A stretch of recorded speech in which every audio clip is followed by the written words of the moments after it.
My mom was teaching me to sew using a treadle sewing machine.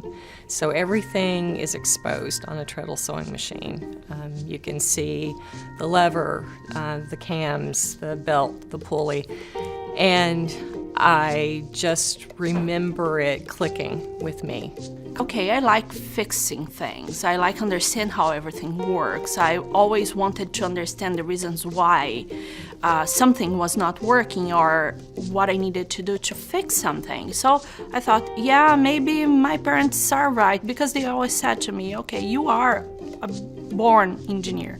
When I was in high school, they took us to a manufacturing plant, and when I was walking around the plant and see all the processes, all the activities there was, that was the time when I said, I want to work here. I want to work in a manufacturing plant and be an engineer. On day one, I was doing engine testing. I did long hour truck testing, got my hands dirty, got, coolant into trucks, got tires chained up.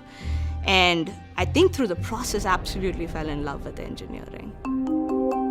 It started at school, where often project teams that I was working on, I was the only woman. It continued as I went out into the workforce, where I would find myself at times walking into a meeting or working on a project and being the only woman, in that meeting or on that project. It's a field that is dominated by men. Every single one will have a handful of stories of situations where she felt that she was questioned or she struggled because of the gender.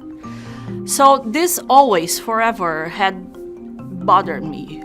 Everyone works so hard to deliver their work and to give their best, and in the end, having your results questioned because of your gender never seemed fair for me.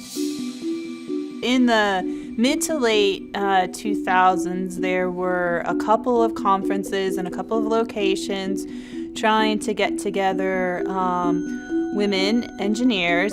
Over the next few months, we put together the very first Cummins Women in Technology conference. And I think that conference really led to the Technical Women's Leadership Initiative. They said, we really don't have that many women engineers.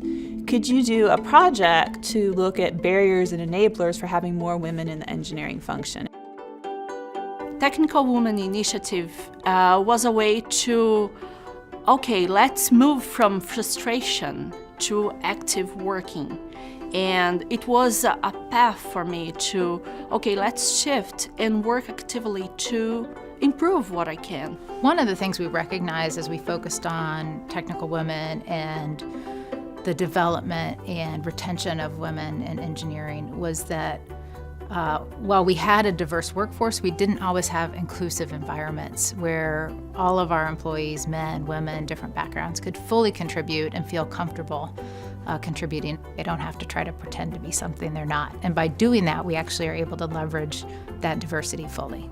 For me, men need to be involved in this because we have to help the minority, which are the women in our technical group, influence and change the majority, which are the men.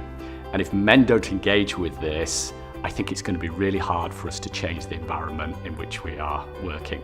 We still have a lot of room to improve in terms of female ratios, improve leader ratios, and so I'm pretty sure there are lots of talent women engineers will find more opportunities in the future to grow with us. There are times where I still go pretty much an entire day and I'm the only woman in all of my engineering meetings, but there are days where I'm not, and I think those are the celebrations that we can make along the way. I've been with the company 20 years. When I started, the office that I was in, I was one of 3 females in the technical organization. That has changed completely, and it's so encouraging to me. I'm the first female to be the Chief Technical Officer for Cummins, which is something that I'm proud of, and I'm confident I won't be the last one as I look at the talent coming up through our engineering organization. My hope is that I'm able to affect the engineering profession and make it a more inclusive place for everyone, no matter what your demographic happens to be or how you identify. I believe in building a team of the best, and in order to do that, you want to make sure that you're developing talent and attracting talent across the board, across gender, racial, and other diversity areas. And you want access to the best that there is, and by helping women to develop and reach their full potential, challenging them with assignments, you're starting to create that pipeline that allows you to get the best. While we are on this journey as leaders, we're going to have to make some tough stances. It may not feel organic, it may not feel natural, but Cummins has made that stance in some places, especially in India, where now we can walk into that new tech center that we've built with almost 40% gender balance, right? And it's not many other companies or even regions in the world within Cummins can claim that.